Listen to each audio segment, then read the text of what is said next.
within our firm, I've got a bit of a niche position in that I'm a technical partner, but I focus on financial services. So if you ask me something about mining, I can't help you, okay? And what we started doing about 3 years ago is to look at what is the results of the insurance industry. And we've done this again this year, and I'm going to be taking you through a bit of what we've seen in terms of the industry. So the slides aren't there, so I'm going to take you, if I can first, so I guess the important bit of thing about this publication is we have used calendar years, okay? So if you look at companies like Outsurance, you look at companies like Discovery, they've got June year ends, okay? So what we've done is we've taken the results and reworked them to be calendar years, okay? So that we can actually compare apples with apples, which is quite important. Because when I get to the short-term insurance results for last year and the year before that, if you don't compare coterminous periods, you'll get very different results, especially if you think about all the hailstorms that we've had in our province over the last 2 years. So we've picked what we call the big 5 life companies and the big 5 short-term insurers. So it's on the life side, it's Discovery, MMI, Old Mutual, Sanlam, and Liberty. Okay, and on non-life, we've taken Absa Life, Zurich, Santam, M&F, and then Outsurance as well. All right. I think when one looks at the results of the insurers, it's not a very sexy industry for investors, and therefore probably for journalists to an extent as well, because we don't understand the accounting, okay? And it's probably there for good reason. Coming from the technical side, I think if you buy a can of Coke, Coca-Cola knows what it's cost to produce that, so they know they need to charge 8 Rand or 10 Rand in the canteen to make a profit when they sell that, okay?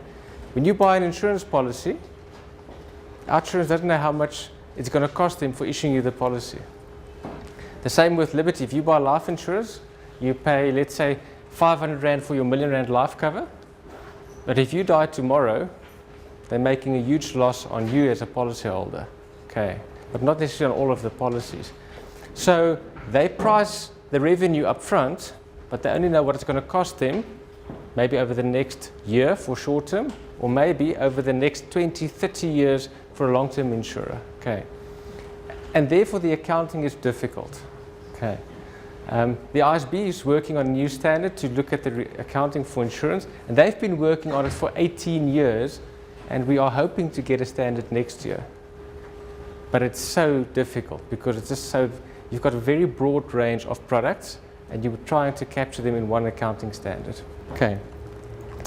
So if we look at the results of the long-term insurers first, they're very much geared to the results within the financial markets. Okay. Changes in the JSE, changes in yield curves, discount rates, long-term discount rates, heavily affects their results. Okay. So if you look at 2012 and 2013, we've had very strong investment performance on the JSE. And what does that do for life insurers? Well, a large part of their business is to earn fees off an underlying asset base. Okay? If you invest for your pension, what are they doing? They're actually doing asset management. They're investing your money to generate investment returns over the long term to give you funds when you retire to be able to buy a pension. Okay? So when they earn a fee off assets, uplift in the JSE in 2012 was very positive for them in 2013 because they're taking a fee off the average asset base. Okay. So the JSE was up 18%. It was actually on average 20% higher than the year before.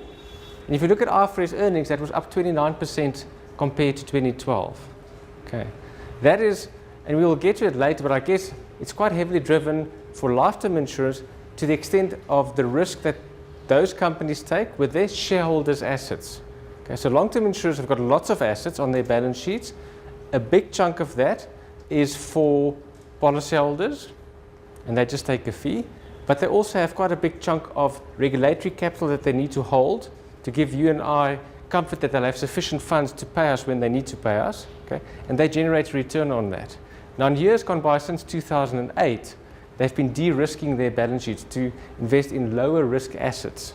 But you can see in the results, companies like Sanlam and Old Mutual have started to take slightly more risk, and you'll see that in the later slide where you've got higher uplift on their investment returns, it directly correlates to their IFRS earnings. Okay.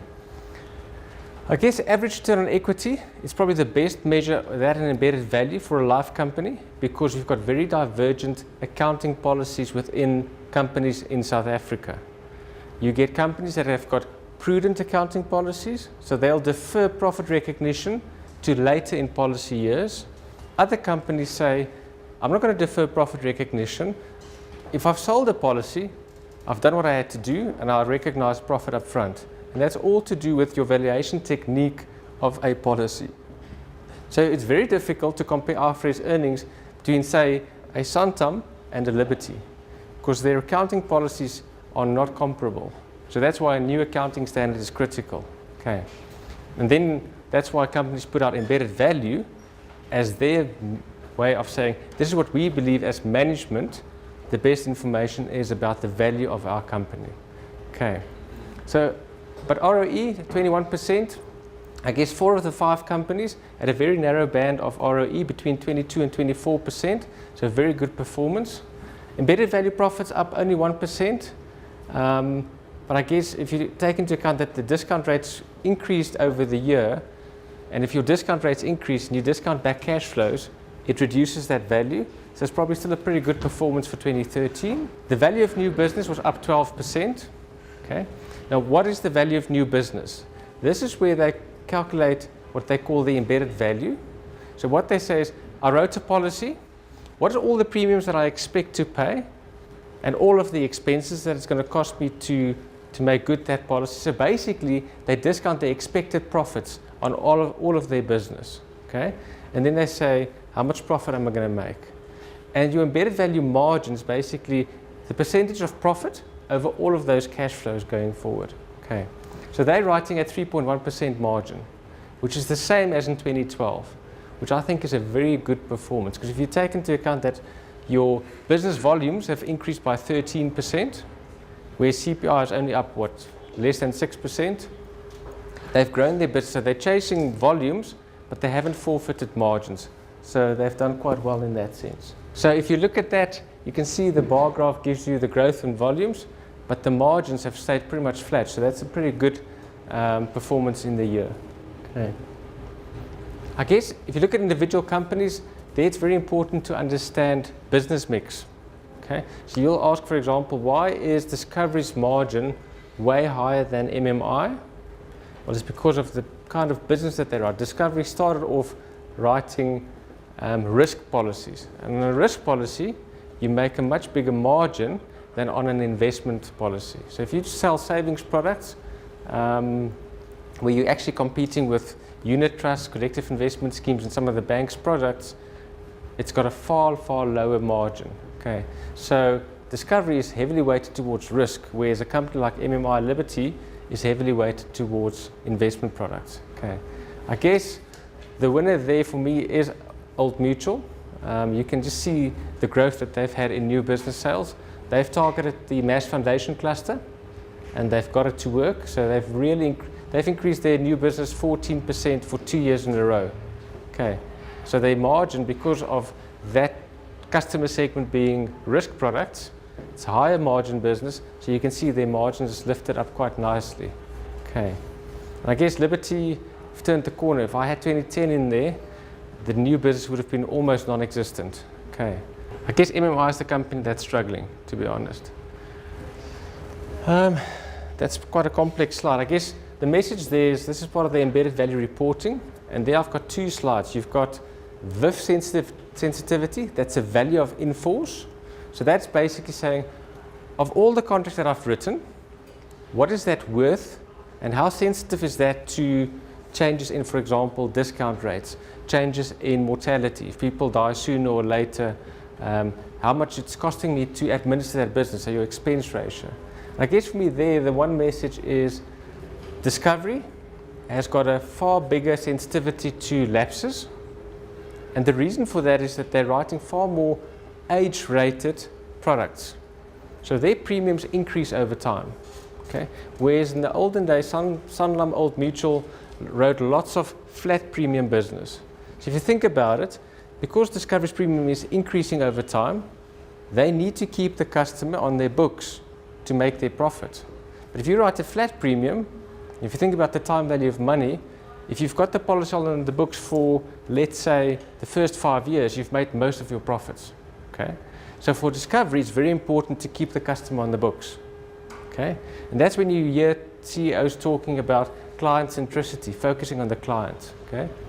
So MMI, for example, is moving away from product incentive schemes or customer loyalty schemes, but moving towards a client-focused customer loyalty scheme. And that's where Discovery is miles ahead with Vitality.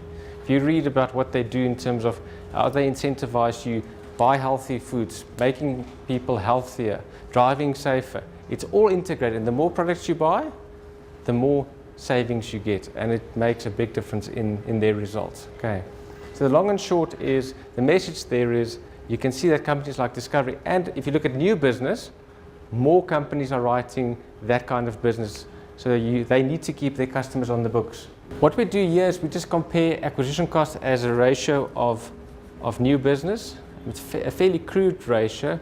I guess the interesting bit is, if I had this slide up for the last 5 years, you would have seen a decreasing trend in that ratio. And that's because we're moving towards an RDR world, which is the Retail Distribution Review, where the FSB is saying we want to align the interests of the customer with that of the insurer. So we want to make sure we write the right products, and therefore they're moving away from upfront commission payments, because if the broker gets that commission upfront, he can then churn the policy and write it again through another insurer. Now they're earning as and when commission, so it's in their interest to keep the customer happy and selling them the right product. So that ratio is expected to come down again in future. The last bit on long term is just to look at, so the bar graphs are sort of the overall investment return and performance, and I guess for all the companies it's been pretty stable throughout the year. I guess the two outperformers on shareholder asset, which is the line graph, is Old Mutual and Sanlam. And you just see that in their IFRS earnings. You see that direct correlation between investment returns and profits. So if the investment markets crash, their earnings are going to go down. If the markets go up, there's a direct correlation. It's probably the most difficult industry to understand, because we're talking 30-year valuations. So you tweak a discount rate 0.5%, 0.5% of discount that cashes over 30 years makes a huge impact on your P&L. So short-term insurance, from an accounting perspective, far, far easier to understand. It's more akin to normal accounting principles, and your results are pretty much known within the year, because you either know that you've had a claim or you haven't, and you're not looking 30 years ahead. But the industry has struggled. The last 2 years in terms of natural catastrophes has been very hard hitting on the industry. So if you look at earnings, it's down 12%. It's actually down 25% on 2011.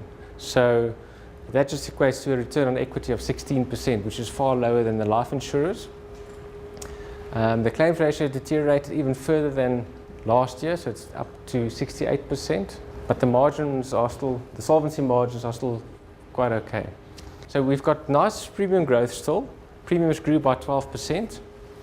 But I guess one needs to highlight OUTsurance in there. Their Australian subsidiary is really booming. I mean, UE, the Australian sub, grew by 74% year on year. So if you exclude that, the industry still grew premiums by 9%, which again is nice growth, more than inflation. So it's not just inflationary increases. Part of that is pushing through rate increases, because 2012 was hard. Okay? But you can see the margins, it's even worse than last year. It's 2.7%. And if you dig deeper, there's two companies that's really struggling. Zurich Insurance, I mean, their margins are way lower than average. Okay? And M&F, they're also negative underwriting margins. So they are struggling. OUTsurance is still way better than the other insurers. Their South African business is growing by 4%. So they're just sticking to the customers that they want to underwrite. They're not picky to grow the business. They make sure that they underwrite properly. And they've got superior data because they're a direct marketer. So they know exactly what they underwrite. A company like Zurich, Santam to an extent, and M&F, it's an intermediated business to a large extent. So a broker writes the policy, and all that they, to a large extent, up to a couple of years back, could see is is that underwriting manager writing profitable business? Yes or no? But they can't really underwrite properly. Under the new regulatory regimes in SAM, that will have to change. So it's a big challenge for them. Okay. Santam is by far the biggest insurer in the country, just under a quarter of the market. Okay. But they've done well. But you can see the underwriting margins for all of them. It's coming down, and it's really the hailstorms from last year. I mean, last year's hailstorms. If you look at the storms that we had in November, we're talking average hail sizes of 5 centimeters. Okay, we had 3 tracks spanning 350 kilometers, whereas 2012 was 1 track, 4 centimeter hail sizes, and 150 kilometers. So the damage was about 2 billion rand last year. Okay, but I think the message for me is the insurers got smarter. If you look at Santam, for example, they retained almost 80% of those losses for themselves in 2012, whereas last year they've tweaked their reinsurance treaties to pass more to reinsurers, so they only retain about 55% of those losses for their own account. Okay, so I think proper underwriting practices is key. I guess the message there is, if you look at personal lines, very competitive. Okay, so the consumer can probably still get a pretty good rate, but the insurers are under pressure. They will have to put through rate increases because they're not making the money. Okay, so they're struggling. So I think it's a difficult one for them because it's such a competitive market, especially for personal lines. The consumer is still pushing down rates. Okay, all the insurers did exactly the same in terms of financial returns as the year before, except Santam. They took out a hedge which have locked in their returns on their shareholder asset performance at 10%, but the equity markets grew almost 18-19%, so they gave away 9% of their returns to the bank. So the bank was smiling. Otherwise, their returns would have been same as the year before. And then the last thing what we did is all the insurers talk about moving into the rest of Africa. That's a big focus because our market is very saturated. I mean, if you look at insurance penetration, we're talking probably the second highest in the world. Okay, so they're looking to the rest of Africa for growth. Again, there you probably won't write any savings products, primarily risk products, so those attract higher margins, so it's quite attractive for them. That's where they've gone. So the bar graphs gives you sort of the country risk per the Aon risk report, and then the line graph gives you how many companies have gone to those countries. So I would say the left hand is sort of where you've got high population, high economic growth. Okay, so there's good opportunity. The middle sector there, I'd say it's sort of more your bank assurance channels, so companies like Liberty following Standard Bank into Africa, wherever Standard Bank have gone.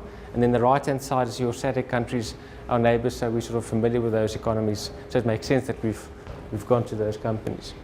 I guess the most interesting thing for me, having looked at the rest of Africa this year for the first time, is the contribution that the rest of Africa is making to new business sales compared to South African new business. Last year was 11%, this year was 17%. So that's a 60% uplift in the value that the rest of Africa is contributing to our returns. So I think in the coming years, you'll see those equating and coming through as IFRS earnings through the bottom line. So that was quite interesting. Short term, pretty much flat. There was nothing out of the ordinary that stayed flat. It's 5%. So I guess it's slightly misleading in that we look at, to the extent that Liberty's gone into Africa. So if they've bought a short-term insurer, I would have shown that under Liberty because they don't give you that much information in terms of whether it's how much is life, how much is short-term. Okay, so it's probably more the life companies that's going offshore in the rest of Africa.